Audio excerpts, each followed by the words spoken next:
Bagusnya sini. Halo, perkenalkan nama saya Muhammad Basit Thomas Rumadoni dengan NPM 009 dari kelas SPIB. Hai, kenalin aku Sakila Zia Safiza, NPM 014 dari kelas SSPIB. Mau kamu mau aku ada di bus ini. Jadi, hari ini kami mau menjelaskan sebuah video tentang... Kejap! Orang buat apa nih? Kami buat video tentang penjelasan suatu kebijakan yang ada di salah satu provinsi di Indonesia. Bijaknya korang ngajakin orang, kan? Oke lah. Hai, nama saya Syafri Salarahab dengan NPM akhir 008. Dan saya Hania Rahma dengan NPM akhir 117. Hari ini kita orang akan membawakan materi tentang salah satu kebijakan di provinsi Indonesia, yaitu Kalimantan Barat. Selamat menonton! Udah nama sini keloku kok.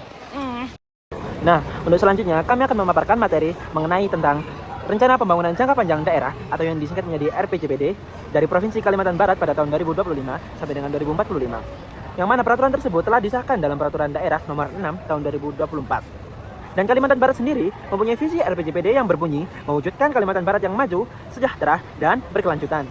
Lalu di RPJPD ini memiliki misi utama. Yang pertama yaitu meningkatkan kualitas sumber daya manusia yang unggul dan berdaya saing. Yang kedua, mendorong pertumbuhan ekonomi melalui hilirisasi dan industrialisasi berbasis komoditas untuk daerah.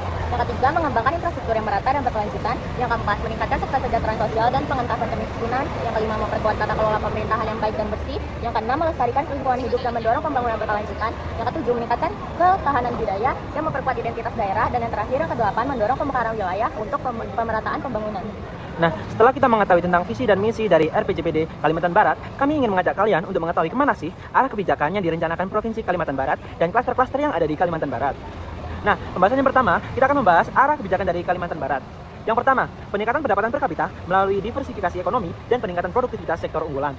Lalu yang kedua, pengentasan kemiskinan dan ketimpangan dengan program pemberdayaan masyarakat dan peningkatan akses terhadap layanan dasar. Untuk yang ketiga, yakni peningkatan daya saing daerah melalui pengembangan infrastruktur, investasi, dan inovasi teknologi.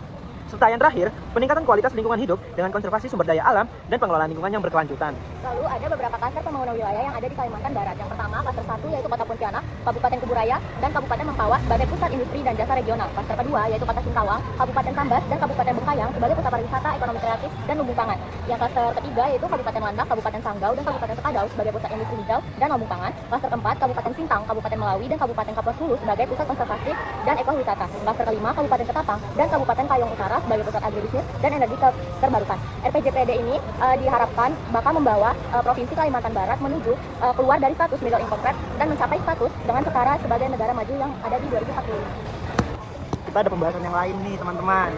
Apa ya? Jadi tiap kebijakan tuh pasti punya visi masing-masing kan, kayak nggak selalu berjalan lurus gitu loh, pasti ada kendala-kendalanya. Tadi kan ada bahas tentang klaster ya. Setiap pemekaran itu pasti ada tantangannya. Nah, yang kayak di klaster pertama itu kan fokusnya pada industri dan jasa regional. Kalau dalam aspek sosial, itu kan persen warga yang melakukan urbanisasi itu tinggi. Nah, itu dapat menimbulkan ketimpangan sosial antara penduduk kota dan desa. Nah, di klaster kedua itu kan fokusnya pada pariwisata, ekraf, dan lumbung pangan. Nah, dalam aspek ekonomi, pemerintah itu akan terus bergantung pada sektor pariwisata yang tentunya rentan terhadap krisis. Dan dengan minimnya infrastruktur pendukung, dapat memperhambat ekonomi kreatif masyarakat lokal. Dan klaster ketiga ada fokusnya pada industri hijau dan lumbung pangan juga. Dalam aspek politik, dengan lemahnya kapasitas pemerintahan lokal di desa tersebut dalam pengawasan lingkungan, fokus ke pembangunan industri hijau akan terhambat. Di klaster keempat ada fokusnya pada konservasi dan ekowisata. Nah, dalam aspek ekonomi, ekowisata kan perlu adanya investasi yang besar. Sedangkan SDM masyarakat lokal itu masih kurang mumpuni untuk mengelola pembangunan ini. Nah, di klaster kelima ada fokusnya agribisnis dan energi terbarukan. Di dalam aspek sosial, di beberapa desa yang terpencil masih mengalami ketimpangan akses terhadap teknologi dan pelatihan terhadap agribisnis, sehingga pengelolaan agribisnis akan terhambat. Setiap kebijakan itu pasti punya itu ya sisi masing-masing, kayak sisi negatif dan sisi positifnya kan. Jadi nggak selalu berjalan mulus, pasti ada aja kendala di tengah-tengah jalan. Dan tentunya kita juga harus mempertimbangkan konsekuensi dari implementasi setiap kebijakan dan pemekaran wilayah di Kalimantan Barat itu sendiri ya.